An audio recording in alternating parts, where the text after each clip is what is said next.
Hey everyone, welcome back to Banterweight. I know it seems like it's been like 10 years since we've last done one of these, but we finally got together again to just do another MMA Today. This episode, we're just going to recap really anything that comes to mind that's happened since our last podcast, which honestly, I can't remember how long ago that was. First of all, how are you guys doing? Great responses, guys. Thank you so much for that. Thank you. That was fantastic. I'm so glad to see you guys awake. I guess we'll just get right into just the last card that just happened, which was Brunson versus Till.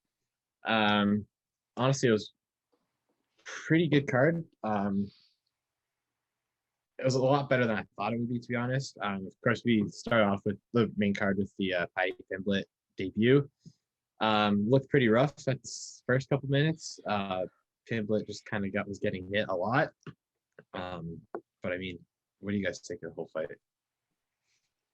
I'm watching the Paddy Pimblett fight. I thought that was an entertaining debut.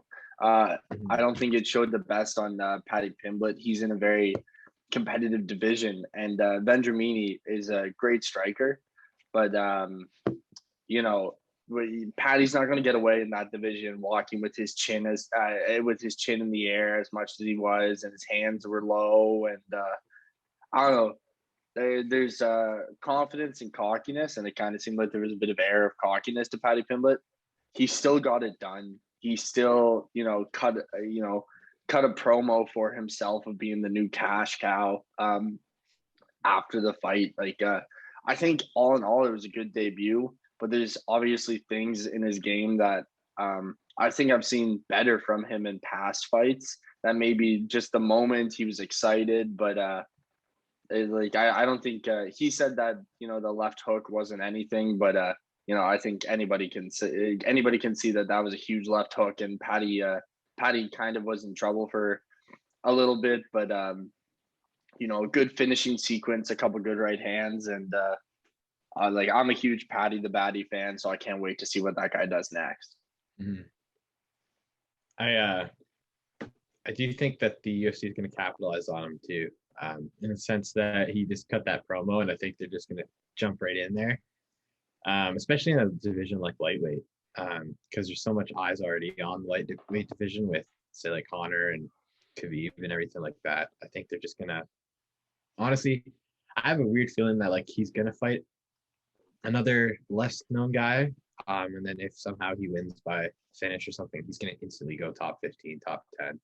I don't think they're gonna let him kind of grow in the UFC too much.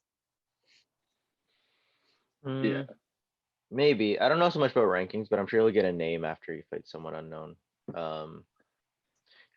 Probably what they did with McGregor back in the day, like Seaver, Brando, Poirier before he was really ranked. Yeah, like those sort of guys that people recognize but aren't necessarily wow, a top 10, top 5 guy.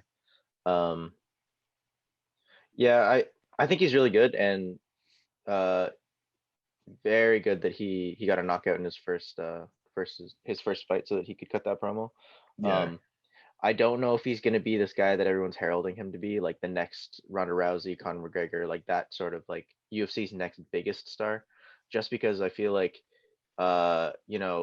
he's brash and confident and he speaks well and that's all great, but he doesn't seem like he's the kind of charismatic guy that breaks outside of the MMA.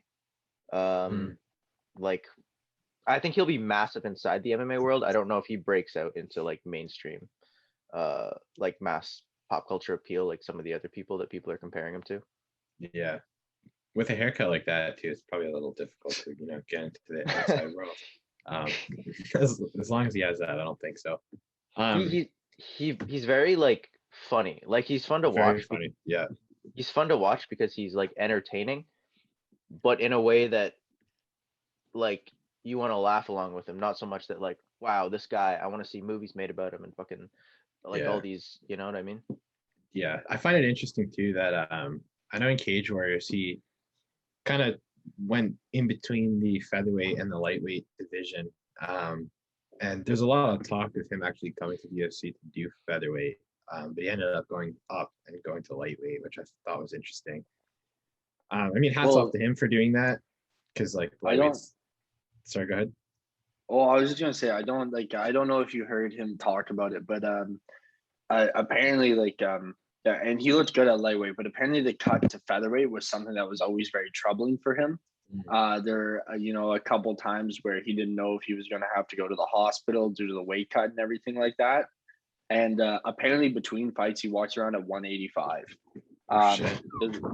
That's what he was saying. So I can understand why he made the move up to lightweight, especially if that's going to be a far easier cut for him, because apparently like his cut when he fought guys like Julian Erosa, like he was saying like credit to the MMA Hour to Ariel Helwani, that he was literally close to being dehydrated, like he felt close to like deathbed kind of in those fights at featherweight. So I think it's good that he's at lightweight now, especially when we're talking so much about weight cut issues these days.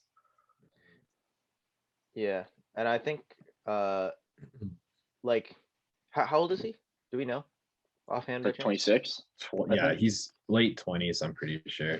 Right, so he's at a point where like you see a lot of people like a lot of fighters in their 20s like start to either grow into a weight class maybe a little bit more, or just kind of like figure out like in a solid way like what weight class is easiest to make. But then before that you see them kind of jumping around, or like maybe at a lighter weight class.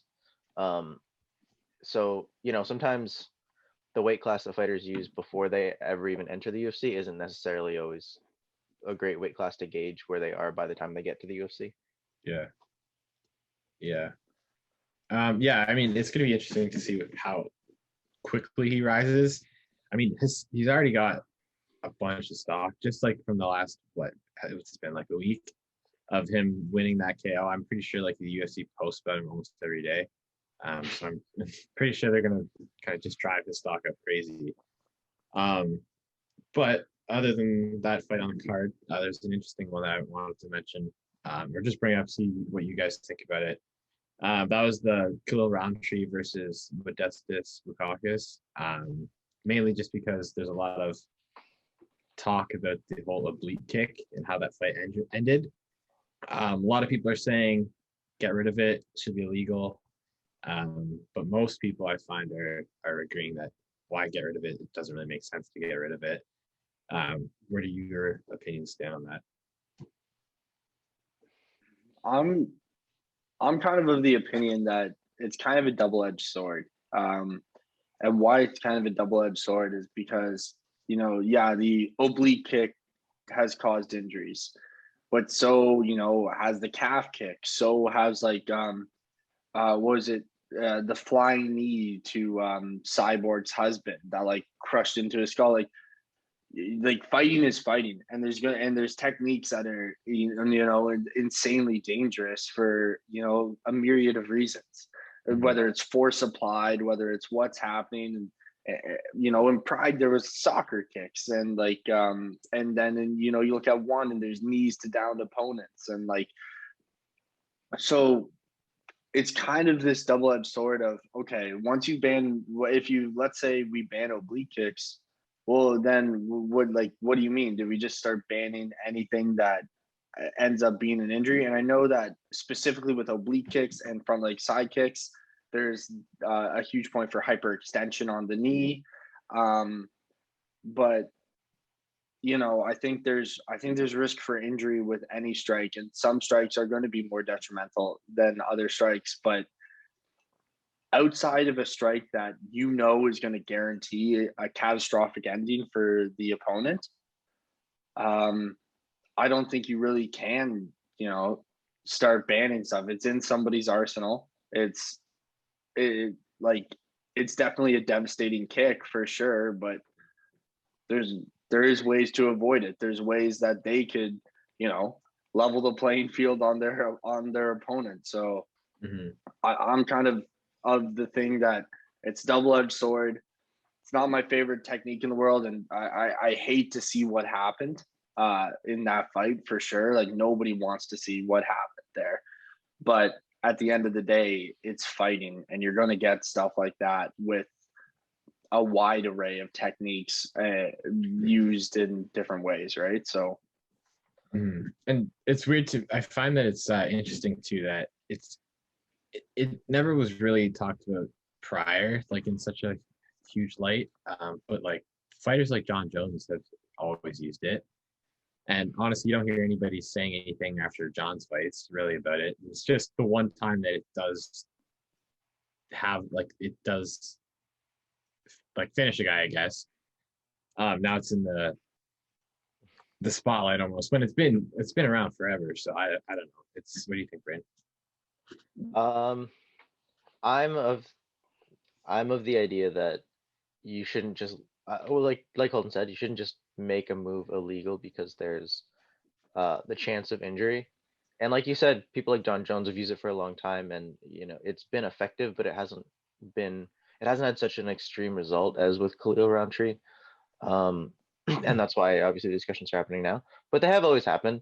And I think one of the funnier things about it is, if you remember Wonderboy versus Till, who I'm sure we're going to talk about later on, I think Till did the same thing to Wonderboy, and then Wonderboy said, "We need to ban this move because it's so catastrophic." And then later on, Till fought Whitaker, and Whitaker did the same thing to Till. And as a joke, Till was like, "We need to ban this move." And didn't his ACL get torn for Yeah, that too? Yeah. yeah. So it's injured people, but for the most part in the past, the damage has been dealt with after the fight. It hasn't like ended the fight, so it's been less like right in your face. But the way I look at it is, the whole point of there's two very large points about mixed martial arts, right? One is that it's the only combat sport where you can pretty much work in every area. It's the purest form of combat in sports, right? So it's always very shaky if you're talking about taking aspects out of it and taking moves out of it, because then whether it's for good reasons or not, you're taking away a little bit of the pureness of it, in my opinion. So, like we've said, knee bars can rip knees apart. There's a bunch of other strikes that are very, very dangerous. If like, you just got to wait. Eventually in the next 10, 50, 100 years, as the sport keeps going, there are going to be other moves that we don't look at right now in that same light that are going to injure people. And then it's just going to be a slippery slope. Every time something looks very, very bad, then we have to take it out. Like, for example, bringing back John Jones, do you remember when he fought Glover Teixeira and he was doing the shoulder wrench? No one else has really done that, and no one's really jumped on that since. But that's pretty much the same thing. It could rip your shoulder apart if eventually, if it keeps happening in the sport. But we're not going to take that out. You're not going to take overhooks out of the sport just because there's the potential for hurting your shoulder. And then the other point I wanted to put out there was, another major aspect that makes mixed martial arts so special in itself is the fact that because there's so many areas and so many aspects to it, you have the potential to adapt. In boxing, it's been developed over so many years that we're still seeing different styles in boxing, but for the most part, we're just seeing people change the tools that they already have.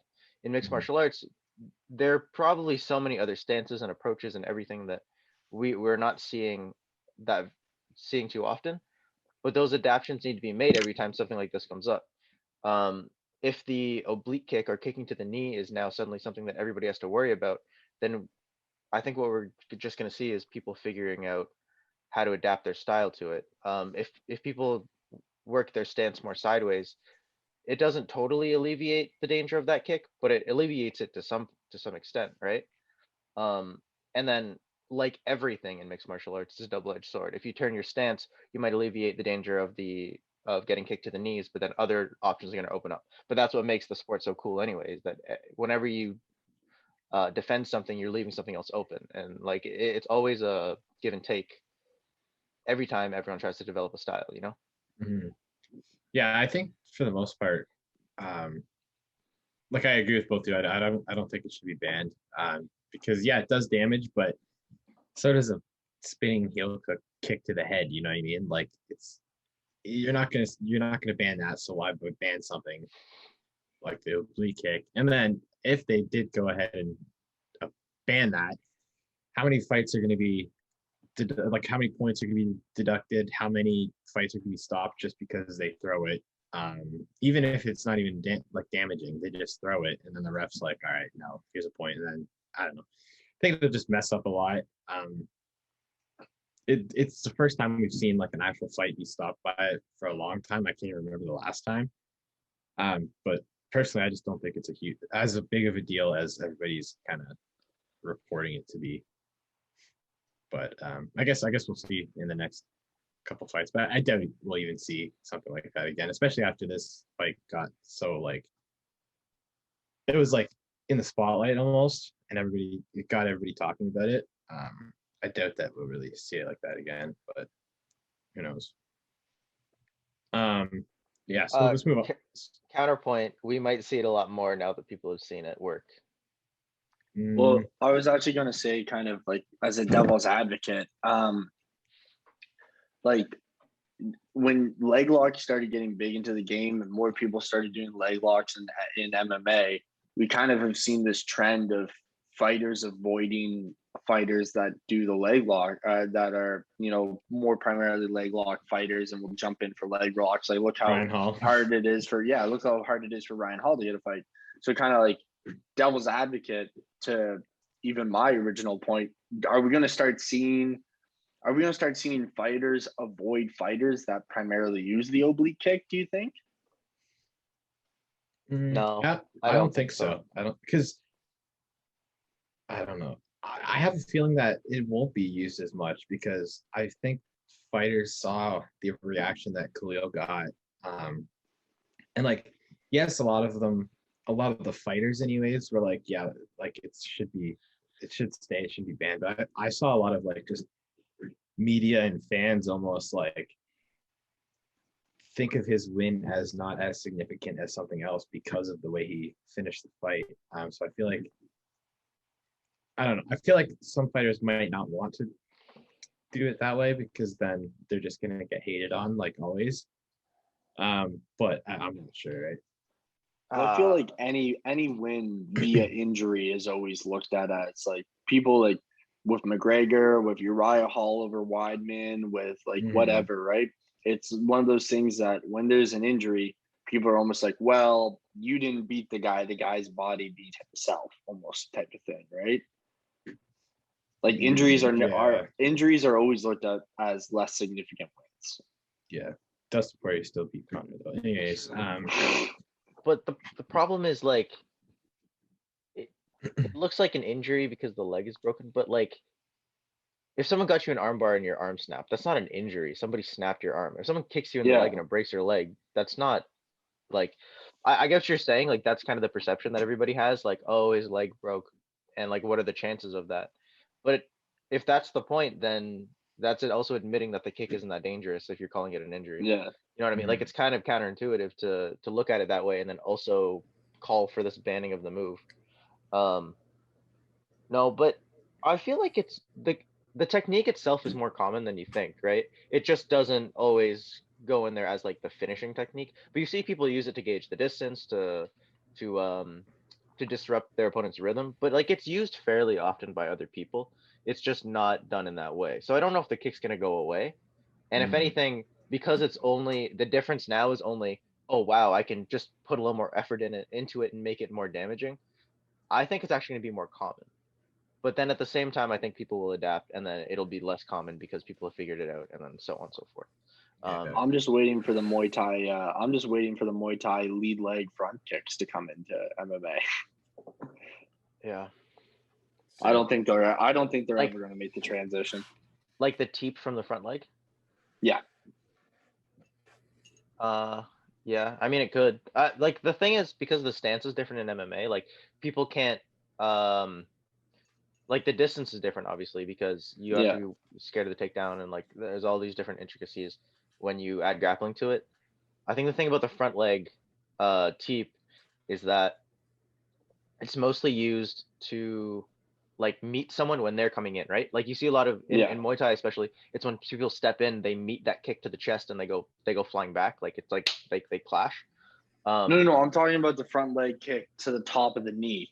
Like when they you do a front kick and it hits the guy right on the top of the knee. Yeah. It's kind of the same motion as what would be like a front leg side kick or an oblique kick. Like it's still there for the same kind of purpose. I just don't think the front leg kick to the lead leg of your opponent is going to be a move that makes a transition MMA. I love it in Muay Thai. I use it, but I just don't think it's going to make a big transition. You know what's funny is it was used a long time ago by a lot of the Gracies who wanted to like, they basically used it as like a jab to the leg before they could get inside and grapple. So yeah, it's so been used perfect in the at past. stopping your opponent right in their place. It I could almost see it sets coming them in. so perfectly. I think because it's very close to the front leg side kick to the knee that we've seen, but I think probably also it's the stance, because some people don't stand the square, so that side kick just makes logically more sense from the stance they're in. But I'm sure if fighters who do prefer more of a square stance do end up using that, like I could totally see that happening. Just wait for Khalil Roundtree's next fight. He'll just do it. Khalil Roundtree is as pure Muay Thai as you're gonna see in the UFC right now. Exactly. That's what happens. He went to Thailand for a long, or I guess he still is in there, isn't he? He's been there for a while now. Tiger Muay Thai, I think it is. Oh, sick. Yeah. He's been pretty vocal about the idea that he just wants to learn enough grappling so that he can defend himself and then put on a Thai clinic against everyone. Yeah, like that's what he did need. against That's all who was it? Eric Anders, was it, that he put the clinic Eric against? Anders was the big clinic. Yeah, that was a crazy fight. Yeah. That was the leg kick clinic especially. Yeah. All right, moving on from that fight, just the headliner of that card, Derek Brunson versus Darren Till. Wait. I'm sorry to cut you off, Zach, but we got to talk about heavyweight division. Tom Aspinall, performance of the night, beautiful knockout. Tom Aspinall looked incredible in that fight. I know he wants to move up the ranks, kind of slowly, and he's he's very aware that heavyweight is an older division, and he kind of wants to get more experience in that division and really season himself against these guys. So when he gets to an older age and has more experience and knows his body better, he's going to be in prime condition to fight guys like Stipe, like Ngannou, like Cyril Gane, and everything like that. But this guy is 28 years old, and he's absolutely lighting up the heavyweight division right now. And that knockout was incredible. I honestly did not even watch it. That's why I skipped right past it. I was like, those two fights on that card I didn't watch, and that was one of them. Brutal. But yeah. To be honest, I actually wasn't sold on him before Saturday, and now I'm like, fuck, dude, this guy is the real deal. No, actually, not that I didn't think he was the real deal. I just didn't see him hanging with some of the more experienced, just there's a hardness to that division, I think, because people are so weathered and they've gone through the time, and obviously they're heavyweights, so there's just this rigid strength there, I think. And I thought Tom Aspinall just seemed a little green when he got up to those stages. Maybe he's very light and he's very dynamic for heavyweight, but I just thought maybe he'd wither under some of the top guys. But I think I'm on the train now. Jesus Christ. Yeah. And I his Brazilian jiu-jitsu, he started training Brazilian jiu-jitsu when he was 12 years old. He's a black belt in BJJ, everything like that. But I think he might be top 3 hands in that division. His boxing is beautiful. It's absolutely beautiful. He obviously has the KO power in that division, but he has so much speed and he's so athletic. And especially when we're seeing all these new heavyweights that are so athletic come in, seeing that from a young guy, I think that's actually really good for that division. I'm big on the train. Like you said, I was a Tom Aspinall fan, but I was I don't know if he's going to hang in the division. And he beat Andrei Arlovsky, and he's kind of a falling legend and blah, blah, blah, blah, blah. consider me fully on the Aspinall hype train now. He's just incredible. But there's a very difficult matchup in the potential future in Cyril Gane, I think. And I think that would be a very dynamic heavyweight fight that would be a great potential fight in the future. And also, if you want to do England versus France, that's kind of a dope matchup. True. That's going to be such a good fight. Technically, that's a very difficult fight for Aspinall, though. They're both undefeated. I wonder if they're going to keep that 0, because that'd be England versus France. England versus France at that high in heavyweight for the 0. Like, wow. That's crazy. Do you mean undefeated in the UFC? Because Aspinall has 2 losses. Sorry, fuck. Sorry. Undefeated in the UFC. I thought he was undefeated. And everybody keeps saying undefeated. But yeah, he is undefeated in the UFC. Yeah. He's got... No, go ahead. No, in 2015, he lost to Heel Hook, and then the other one was 2016, and he got disqualified due to an illegal downward elbow. So I guess technically, yeah.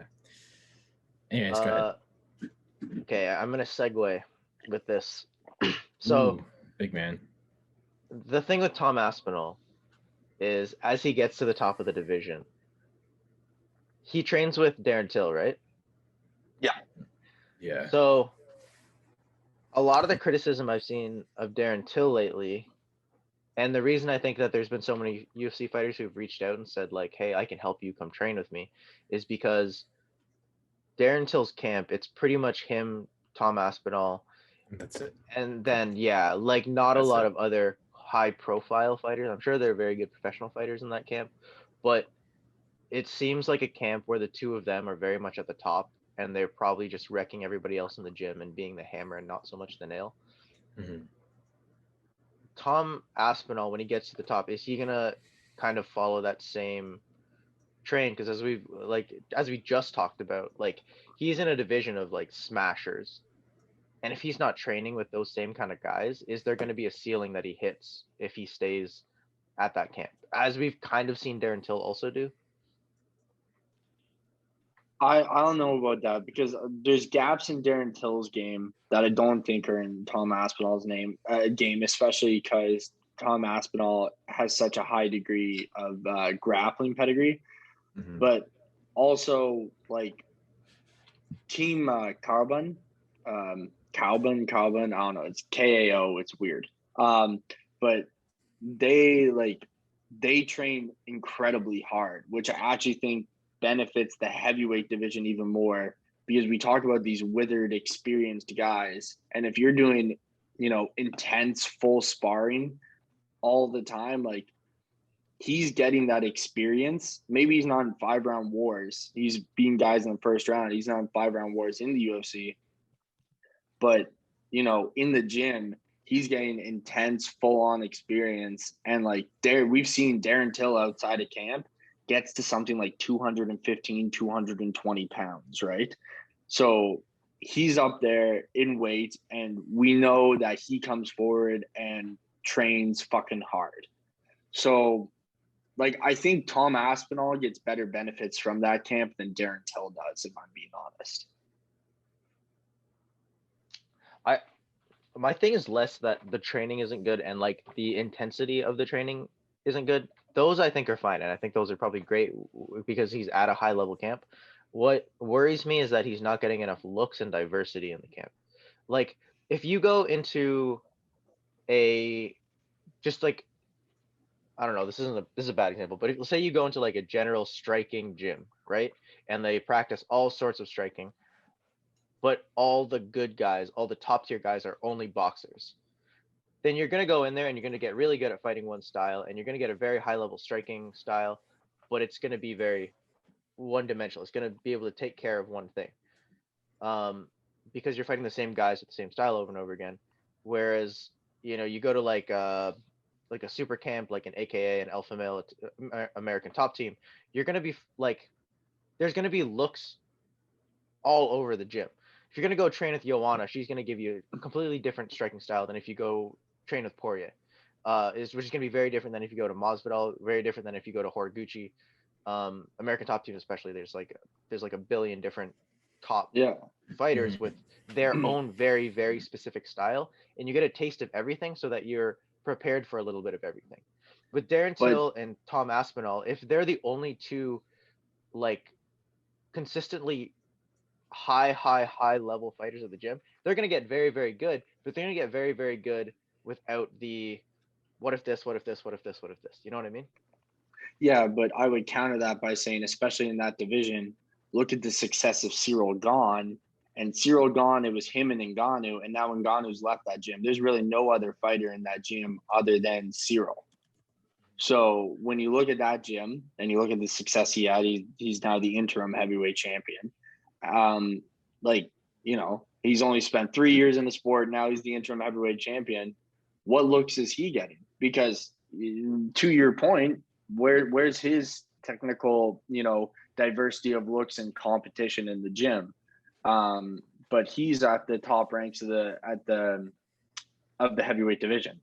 So, Yes. I think it just depends on how the gym works for the individual fighter. And I think what we've seen with Darren Till is that he might not be getting the looks that he should be getting at Team Carbon, but like it doesn't seem to be an issue for Tom Aspinall, especially at this point. And it depends individually on the fighter, because Cyril Gahn is undefeated and being very successful in his career, in his very young career, with, not that much competition in the gym. So with Cyril Gahn, like you just said, young career, right? His MMA career is like this. But before that, his Muay Thai career is a lot more extensive, right? So I would imagine a lot of the I don't think it is it? I think he was it's decent. he was a May look. French and European Muay Thai champion. Because I want to say that's where most of his experience actually comes from. Yeah, because his MMA experience isn't extensive. It's like 9-0 or something, isn't it? Yeah, it was kickboxing. He's 13-0 in kickboxing. And what's he in MMA? 10-0. Oh, yeah. And then he's a Muay Thai champion too at the on top of the kickboxing record. But well, I would say how long is his Muay Thai and kickboxing career? Like, is it extensive? Like, are we talking like 5-6 years here? Or are we talking like maybe that was like because kickboxing fights happen on a quick turnaround? That's true. As far as tournaments. The record goes here, his career started in 2014 for kickboxing, and then his last 4 years, I guess it was over course of 4 years. As And far when as did he? This shows. When did he fight Muay Thai? It doesn't say, but it does say he won the national 201-pound title. So I'm wondering if that's when he was like younger, like a lot younger, because he's 250 now. Hold on. Yeah, could have been like in his young 20s then. Yeah. But then you can Regardless- counter that by saying, look at Tom Aspinall with his BJJ achievements within England, right? Like, the guy's been training since he was 12. Yeah, that's fair. I just think, not to, because I do think you have a good point, and especially when you look at Darren Till, it's a great point that the guy's not getting the looks that he needs to get in the gym, and he needs to diversify his training. But like Tom Aspinall, like, once again, it's the fight. It's really all dependent on each individual fighter, and the looks that Tom Aspinall is getting, seem to be the correct looks for him so far. And it looked that way for Darren Till, so it might change later on, to your point. But I don't see why we couldn't see the same success that, for example, Cyril Gahn's having with the little diversity that he has in his gym. That'd be very similar to success that Tom Aspinall could have. Yeah, I do just worry because, I mean, like you said, Darren Till also looked like he was on that trajectory before he had his first title shot. And then that's where things kind of started to wither down a little bit. But, only time will tell. Yeah, it's going to be interesting to see. Interesting to see how Tom Aspinall does. I know he called out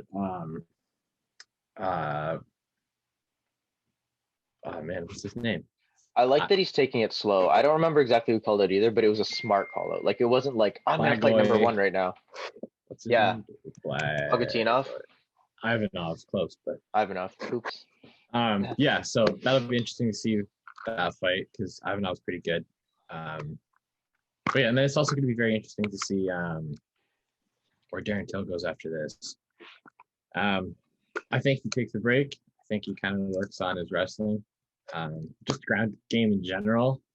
But I think he'll be back. I think he will. Like, there's been a lot of comparison to him to the likes of like the Michael Bisping and Charles Oliveira, in which that they kind of had a downfall, but then that downfall turned into basically UFC titles. So especially Charles Oliveira. And I guess Do they Brandon really have Moreno a downfall though?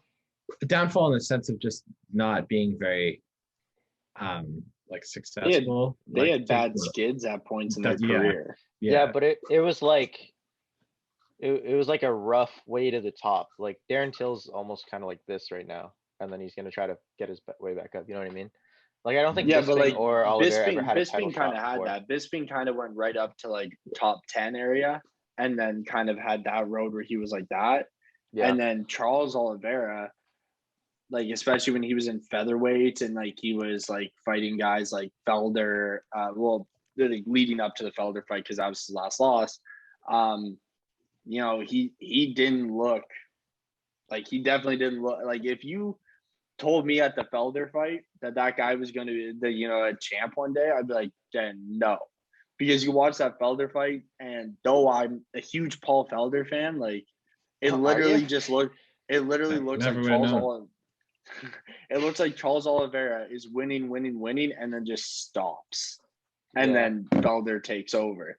So, maybe sometimes there's just that thing that needs to happen, and like a 2-fight losing skid, a win, like 2 fights against champ and then contender, win against Gastelum, and then a 2-fight losing skid against Derek Brunson and Robert Whittaker. Like, it's not like it's enough for a cut. It's not like he's not losing to the top guys.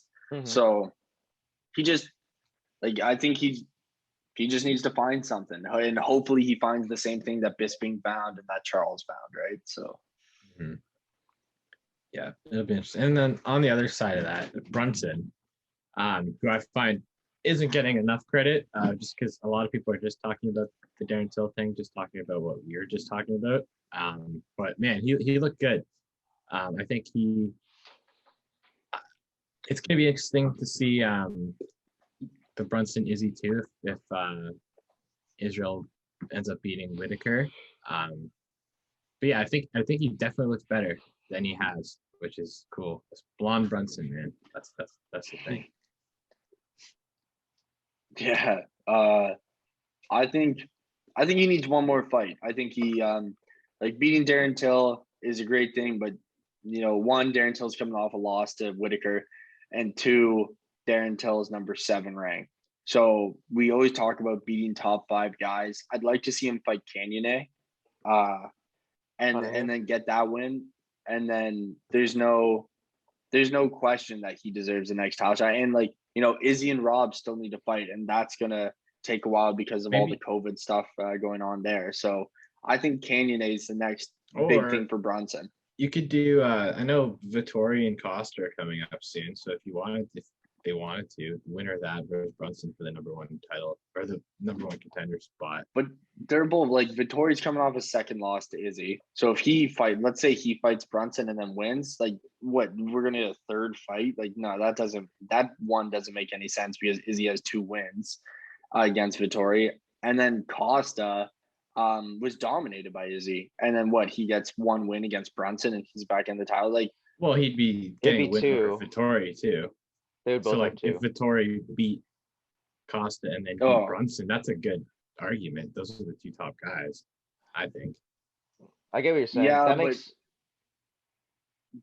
like Costa was dominated by Izzy. Like this, when I think about when I think about people getting back up to the belt, and I think it's a different conversation if Rob beats Izzy. But also then you got the conversation about a trilogy fight with Rob and Izzy. Mm-hmm. But if let's say Rob beats Izzy and Izzy takes some time off or whatever, then maybe Costa enters the picture again, or maybe someone like a Vittori enters the picture again. Kevin But Holland. when you have a champion right now that, like, let's not mince words, in his last fight versus Vittori and his fight against Costa, he dominated. He won every second of those fights and kicked ass. That was it. And then what? You're supposed to say, okay, so those guys fight each other and they get one more fight. And then, like, what? They get Izzy again? Like, but then at the same time, you got a guy like Cannonier, whose only loss recently is to Robert Whittaker. And you got a guy like Derek Brunson, who's on, I think he's on a 5-fight winning streak right now. Yeah. And, you know, he's derailed how many hype trains at this point. So, like, I don't know. I think Costa and Vittori take a step back, chain together 3 to 4 wins, like, figure that out somehow. Yeah. Guess it's hard because that whole division's interesting now because you have like the top 5, which are everybody that we talked about. And most of them have already fought Izzy. So, like, literally 3 out of 5 have fought Izzy. But that's why you do Cannonier and Brunson. Like, yeah, it makes sense. I mean, especially just kind of, even if you did Cannonier, I don't know why you say Cannonier, no offense. Do them versus Brunson, or him versus Brunson, and then Costa versus Vittori, and then the winner versus winner. But the thing is, do you do winner versus winner? Like, if Cannonier loses to Brunson, right? Why? Like, realistically, why does Brunson need another win? I don't think he does. That's as strong of a case as anybody. Yeah, I don't know. I don't know. We have to, like, Whittaker and Izzy isn't even official yet. So honestly, I could just see the UFC just saying, "Sorry, Rob, you're gonna wait again. Here's Brunson," because they seem to be pretty good at that. They seem to be pretty good at that. I hope not, but the only reason they would do that is if they were holding out for a venue in Australia or New Zealand. But spin facts. Other than that, I don't think the fans want to see Brunson more than they want to see Whittaker, and I don't think it's better for the UFC. I don't think Izzy wants Brunson before he wants Whittaker. I don't think it makes sense at all unless they literally are like, well, Whittaker needs to fight him in Australia or New Zealand, and Izzy wants to fight before then, and we can only get a venue in the US. That's the only reason I could see Brunson getting ahead. Yeah. I don't know. I guess we'll have to see how shit plays out. We talk, and, like, who knows? Whittaker could even just beat Izzy, and then that's a whole nother conversation, right? But it's hard to tell. I'm just happy that middleweight's getting interesting again. There was, like, a lull there where it kind of seemed like middleweight was kind of, like, really dipping, and now it's kind of getting interesting again, and especially because, I mean, you got that top 5, which seems really solid right now, but, like, even though, you know, Darren Till doesn't look the way that he might have looked before, or, you know, he just lost against Derek Brunson, like, when you look at 6 to 10, and you got guys in there, like, you got Darren Till, you got Kevin Holland, you got, like, and Kevin Holland, I wonder what he's going to look like with all that grappling training. Like, I don't know. I think you got now a very interesting division, which for, I would say, 3 years ago, wasn't looking like the best thing in the world. You also got Rockhold and Strickland there fighting. Yeah, I can't wait to see that one. Strickland's like, I like Strickland for me. I think that's a top 10 guy. I don't think that's a champ. Like, no. And I think he's a good fighter, and I think he's a good boxer, and, like, but, like, I don't know. I don't think he actually carries a lot of power in that division. He's really good at touching guys up, but, like, I think when he gets in there with Rockhold, I think Rockhold's going to knock him the fuck out. Watch what you say, though, man. He might somehow see this and message you death threats. He might. Yeah, dude. Seems like he does that kind of stuff. He might want to kill you, but make it very clear that legally he's not threatening to kill you. Yeah. So Yeah. just watch it. That's all I'm saying. We don't want to get you if killed. Sean Strickland is one of the 9 subscribers to the Banter-Weight podcast. Not even 9 because there's 3 of them right here. But anyways. Oh, you guys are subscribed? Oh. All right. On that note, I guess we'll wrap up because that upset me a lot. But all right, yeah. Thanks for watching, guys. We'll attempt to get a better schedule of doing this. It's kind of rough. Like, anyways, yeah, we'll get better at this. Thanks for watching. See you guys later.